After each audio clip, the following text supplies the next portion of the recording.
Okay, the first one's taken from 1 Peter 2, verses 9 till 11. But you are a chosen people, a royal priesthood, a holy nation, God's special possession, that you may declare the praises of him who called you out of darkness into his wonderful light. Once you were not a people, but now you are the people of God. Once you had not received mercy, but now you have received mercy. Dear friends, I urge you as foreigners and exiles to abstain from sinful desires which wage war against your soul. And the second one is from Matthew 5, verses 13 to 16.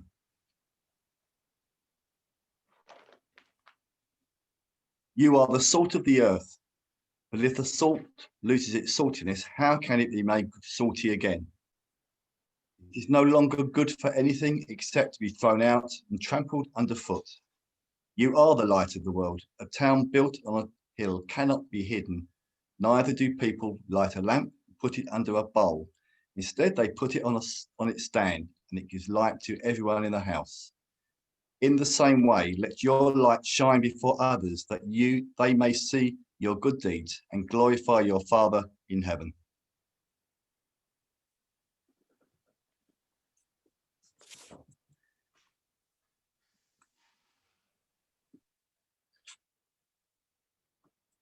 Wonderful. Thank you for reading, guys. So the internet has massively increased the sources of information and entertainment available to us, hasn't it? It's not just a few TV and radio channels that we can hear stuff from, but you've got bloggers and vloggers and influencers and all kinds of websites and content out there. And what you might think was that would mean that we all listen to a much wider group of people, because at our literally at our fingertips, there's like every view in the world, somebody talking about it. But that's not the way it's happened. Actually, what's happened is the opposite. It's narrowed down what people have listened to. They talk about the internet being an echo chamber for what you already think. It's like it just reverberates back to you what you already think. And the reason for that is that human beings, we don't really like hearing stuff that disagrees with us. We just like clever, funny people saying what we already think. That's what we enjoy. So the algorithms that the internet companies create, they give you what you've liked before, do you know? So that because they want to keep you reading. That's how they do it, because we don't like, we're not necessarily always wanting the truth. We actually just quite like hearing what agrees with what we already think.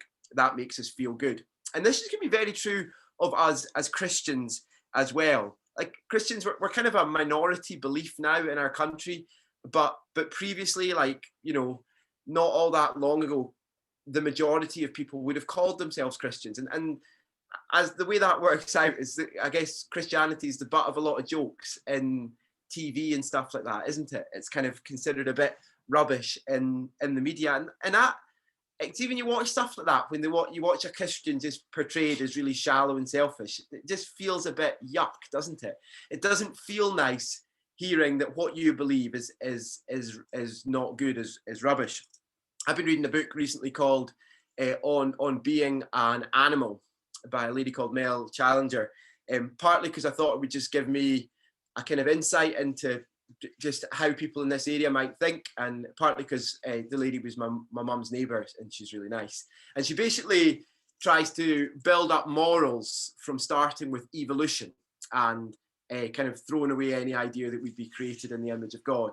And she's like a really lovely person. It's a lovely book in many ways, but she just constantly kind of talks about Christianity like it's a load of rubbish. You know, these people believe this, and it's as bad as anything the church have come up with. You're like, okay.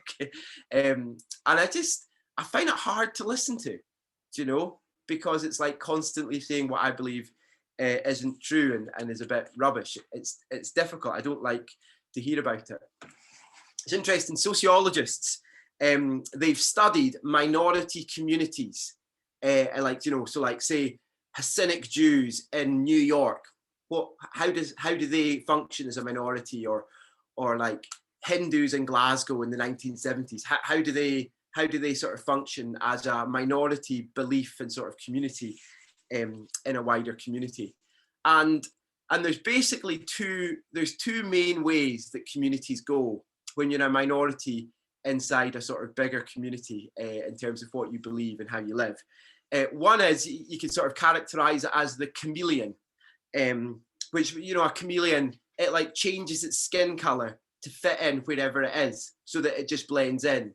So sometimes minority groups, they can kind of do their thing that they do with their minority group, and then they go to somewhere else and they just blend in. They become exactly like the culture around them. So people can become a bit like a chameleon, or they can become like a muskox. So muskoxes, they live like up in the Arctic where it's cold, it's tough, there's predators about, it's dark a lot of the time. And what they basically do is they huddle together with their grumpy horns pointing out the way. And sometimes minority communities can do that, just hunker down in our little tribe, and everyone out there they're all the baddies, and we're the safe goodies, and they want to stay as sort of independent from everybody as they can. Well, we're doing this series about what Hope Church Aviemore is about. We started off about why we're here, what kind of church we're going to be, and in the past few weeks we've been looking at how we get there. What are our values about how we do church? So we talked about here. We are excited to hear what God is saying to us as we engage with the Bible. We take the Bible really seriously. Ask. We're a church devoted to prayer. We believe God hears us when we pray, so we're devoted to seeking Him. Together. Church is not a family. Church is not an event you go to. It's a family you belong to. We believe that. And today we're looking at the last one, which is go. I'm just going to read it to you guys so you hear it all. So this sort of value, we say, we believe that as we enjoy living alongside our neighbours and showing them the love of Jesus, God will transform lives. And then we value and are committed to the community life of the Spey Valley, from toddler groups to sports clubs to charities to cafes. So that's what we're going to be talking about tonight, and we're going to be looking at these two passages from 1 Peter and from Matthew. I don't know, let's just start by having a little high-level look at these two passages. So the second one that Les read there was Jesus speaking in Matthew, and the first one was Peter, one of Jesus's disciples. And you can tell that Peter had learned a lot from Jesus, because the two are so similar, aren't they? They both finish with the same aim. Let me read to you from what Jesus said. In the same way, let your light shine before others, that they may see your good deeds and glorify your Father in heaven. And then Peter said, live such good lives among the pagans, that's just people who don't believe in Jesus, that though they accuse you of doing wrong, they may see your good deeds and glorify God on the day He visits us. So what both of them are talking about is like people seeing a profound love in the way that the Christian community lives, and that will make them kind of glorify God. I think glorify God in that way is a sort of phrase talking about coming to know Him, coming to know how wonderful He is, coming to put their trust in Jesus. And that's obviously, for us as Christians, that's our deepest longing for people, isn't it? We believe that everybody can find true hope in Jesus if they would put their trust in Him and receive the forgiveness of sins. And we think that knowing God's glory and giving Him glory, having a relationship with Him is the best thing a human being can have. And therefore we long for it for everyone, don't we? And what both Jesus and Peter are saying is that how we live has a massive impact as to whether people will believe that or not. It's like people, they almost listen to your life as much as they listen to your words. And if your life doesn't match up, well, they might not listen so well. But the other way is that if we do live in a genuinely loving way, following the footsteps of Jesus, Jesus uses that love to almost show what He's like, to point them towards understanding the message about Jesus. Last week we talked about how He does that with us loving each other. You know, as you love one another, people will know you're my disciples. And this year, I guess we're talking about just wider love for everyone around us. And I've been looking at various books about this week, and just so many beautiful stories. My favourite is this. He's quite a famous author from Australia called Tim Winton, and he's a keen Christian. And they talked about how he became a Christian. And he said when he was 5, his dad had quite a bad accident and was kind of severely disabled for quite a long time, like couldn't bath himself and all that. And the mum wasn't strong enough to do it all for him. So it was just an incredibly difficult time for the family. And yeah, it just was really, really difficult. And then suddenly at the door one day, he says he remembers, like the door knocks, and then I'm going to try the accent, maybe it's a bad idea, but the door is just like, "G'day, my name's Len. Heard your hubby's a bit crook. Can I lend a hand?" And great Australian accent, doesn't it? Anyway, this guy Len just came in and just started serving the family, and like that looked like picking the dad up, taking him to the bathroom, undressing him, and bathing him in the 1960s in Perth. Pretty unusual thing to do. And this guy said when he was a little boy, this just had a massive impact on him. It turned out Len was from the local church and he was a Christian, but it was that action that got them ready to hear that message, wasn't it? And this has always been the way that it's been for Christians. Let me just read to you an excerpt from a letter by Emperor Julian. He was like a Roman emperor, and he doesn't like Christianity. So this is what he says: "We must pay special attention to this point, and by all means effect a cure for the sickening advance of Christianity. For when it came about that the poor were neglected and overlooked by the pagan priests, then I think the impious Galileans," that means Christians, "observed this fact and devoted themselves to philanthropy. And they have gained ascendancy in the worst of their deeds through the credit through which they win for such practices. For as those who entice children with cake by throwing them 2 or 3 times to induce them to follow them, and then when they are far away from their friends, cast them aboard a ship and sell them as slaves.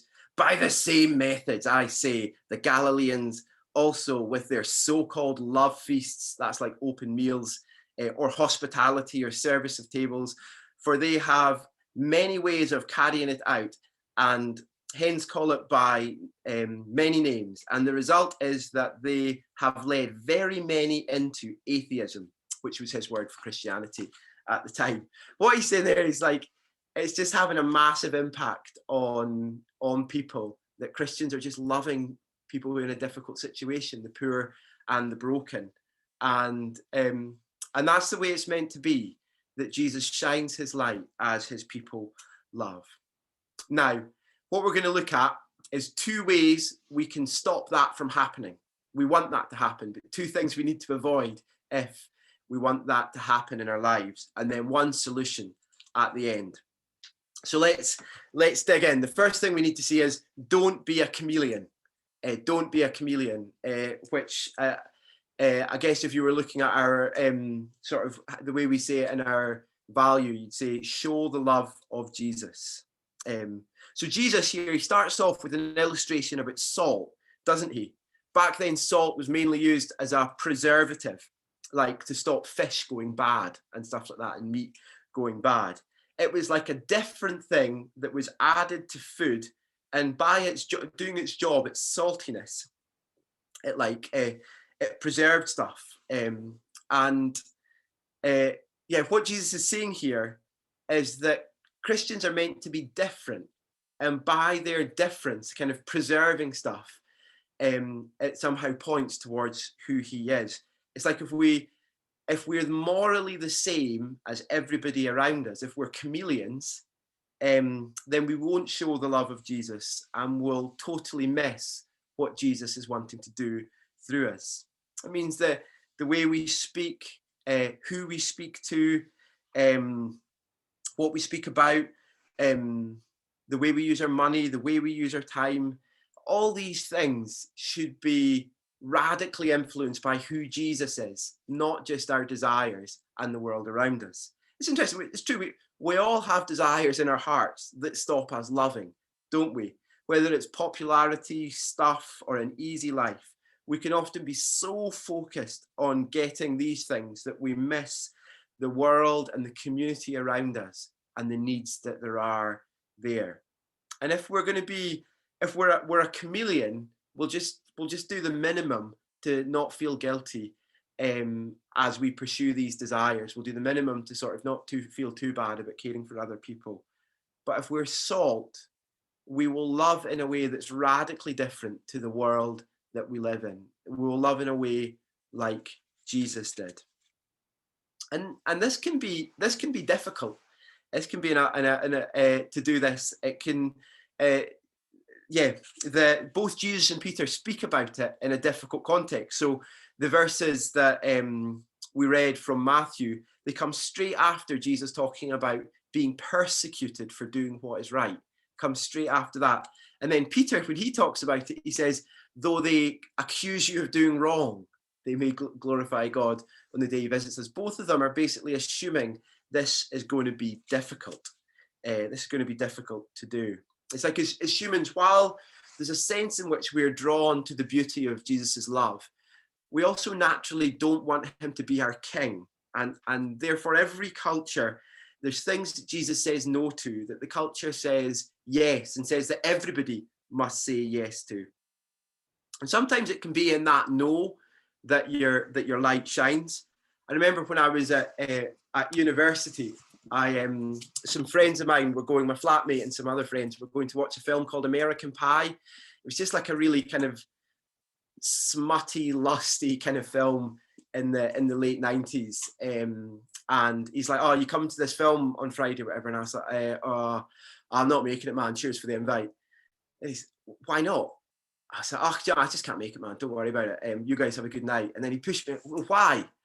I said, well, do you know, man, like it's all about looking at women in a really kind of like shallow way. It's just about how they look. It's all about sex and lust. And I said, I just don't want to fill my brain with that.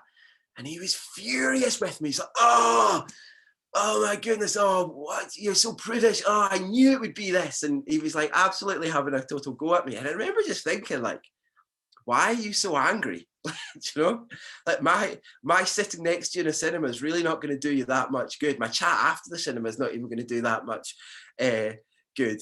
I said, why are you so angry? But I think it was that the fact that I said no, something deep inside of him kind of knew that this is not the right way to look at sex. This is not the right way to look at women.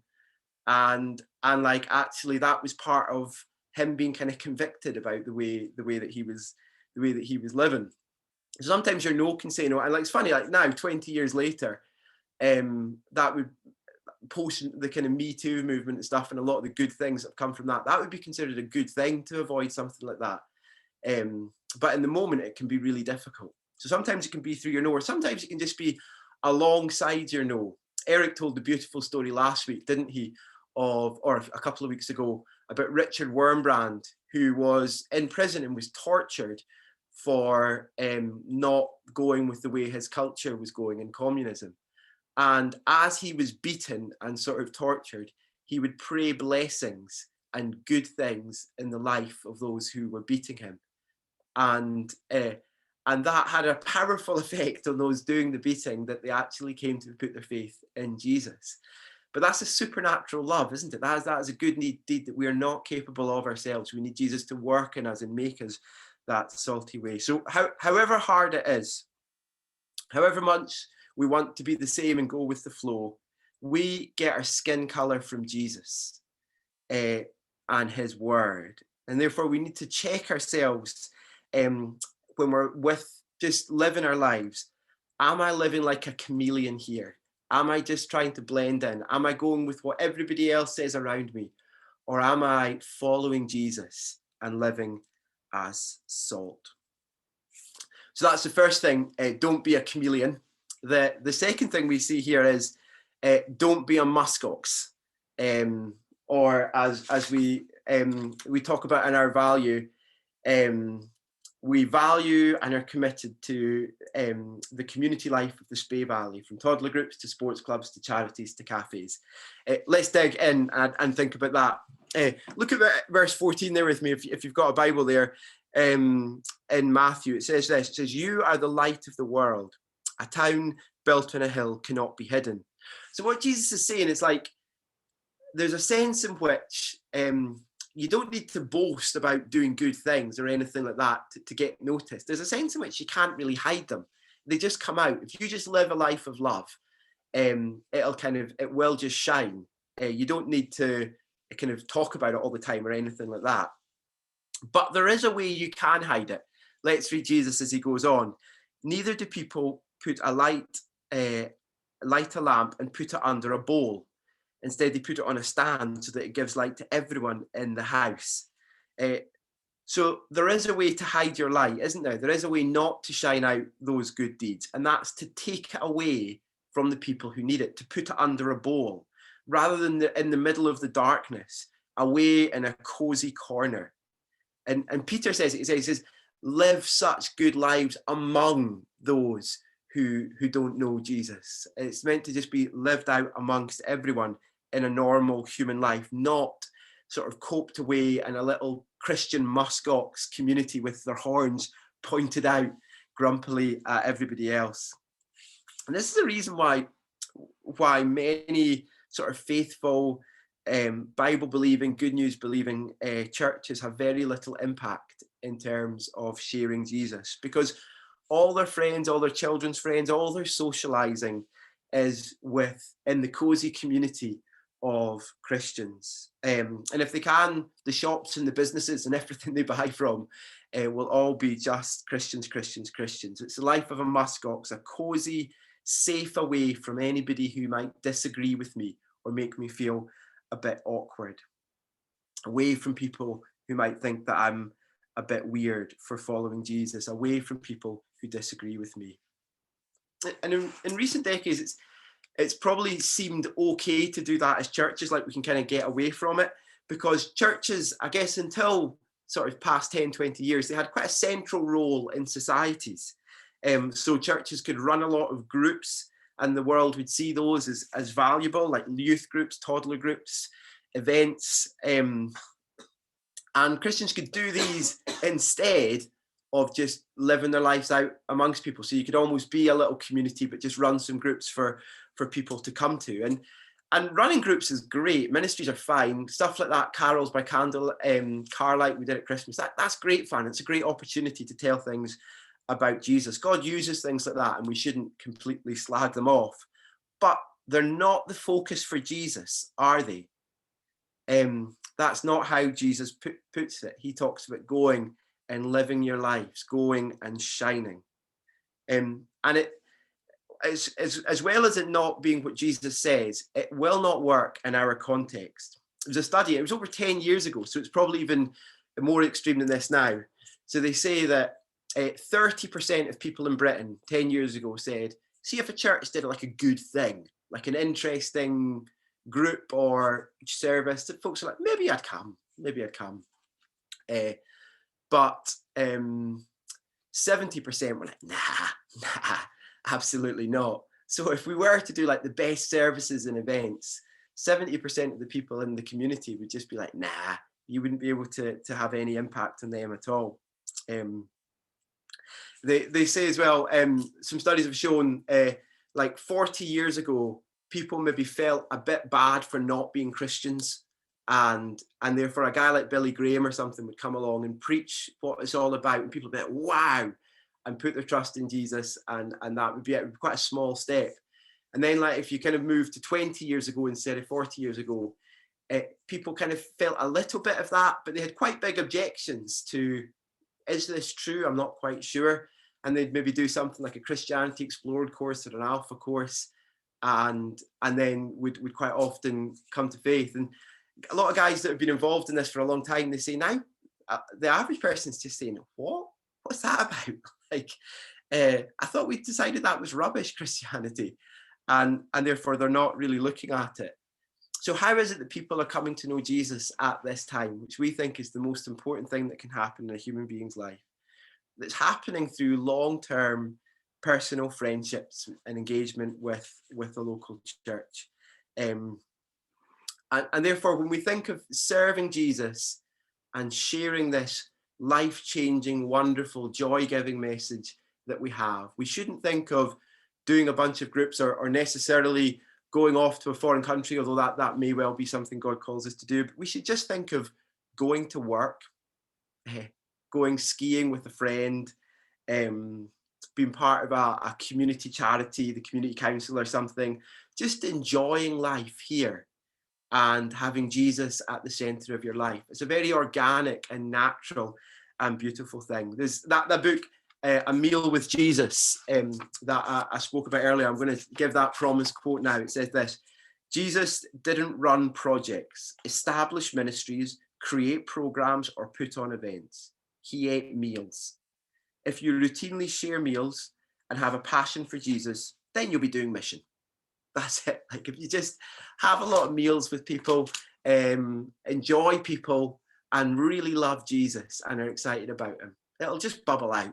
It'll just come out in a really natural and beautiful, unorganic ways. So as Christians, we need to examine our hearts and think, do I have any of this muskox tendency to kind of want to just be away in a cozy, cliquey corner? We need to say sorry to Jesus when we're doing that, and commit to kind of turn back and take steps and ask him to show us how to change in that. But bigger than the practical steps, there's something much more important to help us avoid being a chameleon or being a muskox, because while they're quite different tendencies, they actually, I would say, both have the same heart. I was reading a guy called Richard Keyes who kind of really pointed this out in a helpful way. He says that what we're really looking for is, when we're a chameleon or a muskox, is relational comfort. We want life here to be comfortable and our relationships to be easy. And therefore, the solution in both, for both, is to grasp the wonder of our relationship with God through Jesus. Peter, do you notice he calls Christians foreigners and exiles there, doesn't he? It's like we're living in a world that's not our own. But the reason for that is the wonderful thing God has done in transforming our lives. This is what it says in verse 9 of 1 Peter. It says, you are a chosen people, a royal priesthood, a holy nation, God's special possession, that you may declare the praises of him who brought you out of darkness into his wonderful light. Once you were not a people, now you are a people. Now you're the people of God. Once you had not received mercy, now you have received mercy. We are a small group that seems different to the rest of the world around us, because we have given the completely undeserved, merciful privilege of being the very people and children of God, and having a hope of joy with him forever. And while it can be hard now to keep going as being a follower of Jesus, not a chameleon or a muskox, we need to know the wonder and the wonderfulness that we live in as the people of Jesus. Because Jesus, the true light of the world, on the cross took on all our darkness and sin, and dealt with it and rose again, he can now shine in us as his people, as his chosen people. And he can genuinely be in our lives in that way. There's a sense in which we're a bit like refugees. We're in a place that's not our home, longing for our true home, which is with God. But there's another sense in which we're like those serving in a refugee camp who have homes elsewhere and have a job of beauty and importance and significance as God's sort of a royal priesthood that it talks about there. That's like a term of great dignity. It's about bringing others into relationship with God. Let me pray. Father in heaven, we just thank you so much for your love for us in Jesus, and for your love for this world in Jesus. And we thank you for the privilege of sharing him with the world around us. And we do pray that you would do this supernatural thing in our hearts that we can't do, to enable us to really love more and more like Jesus. And would you give us, therefore, the joy of seeing others come to know the life-changing and glorious hope that there is in him. Amen. We're going to sing a song that just speaks about the hope we have in Jesus of being with God forever. We're going to sing One Day.